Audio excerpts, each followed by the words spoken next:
안녕하십니까. 오늘은 마가복음 14장 40절에서 42절의 말씀으로 겟세마네 기도 네 번째라는 제목으로 하나님의 말씀을 나누고자 합니다. 본 말씀은 세 번째 오사 그들에게 이르시되 이제는 자고시라 그만 되었다 때가 왔도다 보라 인자가 죄인의 손에 팔리느니라 일어나라 함께 가자 보라 나를 파는 자가 가까이 왔느니라. 예수께서는 제자들의 깨어있지 못함을 안타까워하셨습니다. 오늘은 겟세마네 기도 네 번째 시간을 가지고자 합니다. 예수께서는 겟세마네에서의 마지막 기도를 하셨습니다. 이제 그는 십자가의 잔을 받으시기로 결심하신 것입니다. 예수께서는 기도를 다 마치신 후에 제자들에게 이제는 자고시라 그만 되었다 때가 왔도다 말씀하셨습니다. 이것은 이제 더 이상 기도하지 않아도 된다는 것입니다. 또 보라 인자가 죄인의 손에 팔리느니라 말씀하셨습니다. 가룟 유다와 예수 그리스도를 잡으려는 무리들이 겟세마네 동산으로 오고 있었습니다. 이제 제자들에게 일어나라 함께 가자고 말씀하십니다. 제자들은 스승과 이별할 시간이 된 것입니다. 겟세마네에서 기도하지 못했던 제자들은 주 예수와 함께 가지만 이제는 더 이상 스승을 보지 못하게 됩니다. 예수께서는 마지막 기도로 고난의 준비를 마치신 것입니다. 이제 그에게는 잡히심과 신문과 십자가형이 기다리고 있습니다. 이 모든 과정에는 하나님의 외면이 있습니다.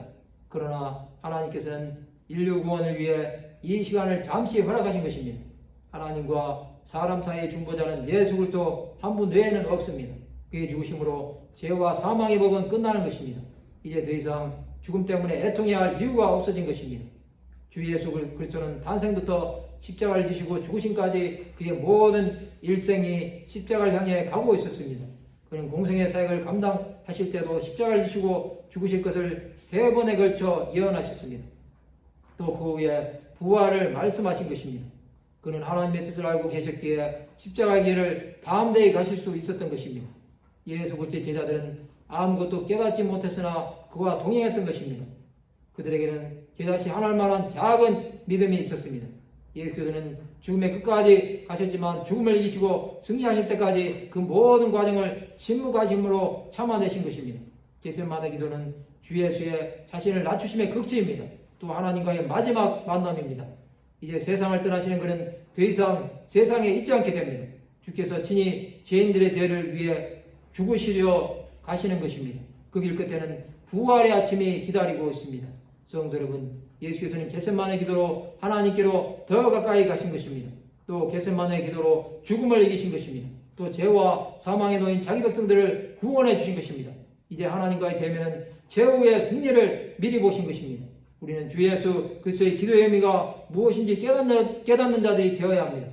그럴 때 보이지 않아도 주 예수 그리스도를 끝까지 따르는 자들이 될 수 있습니다. 말씀을 마치고자 합니다. 주 예수 그리스도의 기도로 구원받았음을 믿음으로 주의 길을 끝까지 가는 하나님의 백성들이 되시기를 주님의 이름으로 축원합니다.